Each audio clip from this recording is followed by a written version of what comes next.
Құрметті отандастар, ардақты ағайын, 2022 жыл халқымыз үшін күрделі де қатерлі сынақтан басталды. Баршаңызға мәлім, ұйымдасқан экстремистік топтар елімізде жаппай тәртіпсіздік орнатып, террористік шабуыл жасады.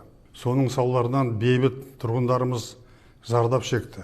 Қасіретті оқиға кезінде қаза болғандардың жақындары мен туған туыстарының қайғысына ортақтасып көңіл айтамын. Лаңкестер елдігіміз бен егемендігімізге, тыныштығымыз бен тұтастығымызға қауіп төндіріп, жұрттың берекесін қашырды. Президентіміз Қасым-Жомарт Кемелұлы Тоқаевтың шұғыл шешімдерінің арқасында ел іргесі сөгілген жоқ. Мемлекет басшысын қолдау баршамыздың азаматтық борышымыз. Ендігі кезекте осы оқиғадан сабақ алып, мұндай бассыздыққа жол бермеуге тиіспіз. Бабаларымыз ғасырлар бойы аңсаған тәуелсіздіктің 30 жыл ішінде атқарған істеріміз аз емес. Қазақстан әлемге танылған еңселі елге айналды. Ұлан-ғайыр шекарамыз түбегейлі бекітілді. Елімізде іргелі реформалар жүзеге асып, Орталық Азияда көш бастадық. Еуразия жүрегінде сарыарқа төсінде жаңа астанамыз бой көтерді.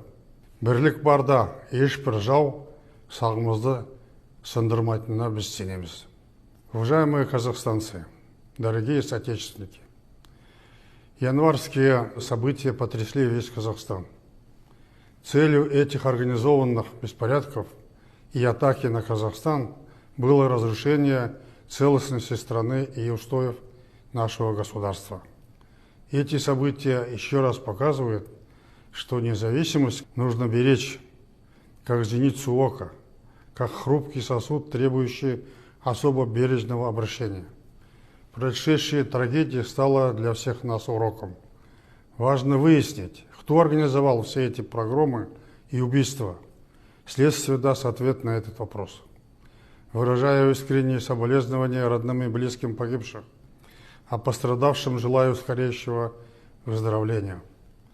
Отвечая на многочисленные обращения в мой адрес и в связи с публикациями в средствах массовой информации, сообщаю, что я в 2019 году передал полномочия президента Қасым-Жомарту Тоқаеву и с тех пор являюсь пенсионером и в настоящее время нахожусь на заслуженном отдыхе в столице Казахстана и никуда не уезжал.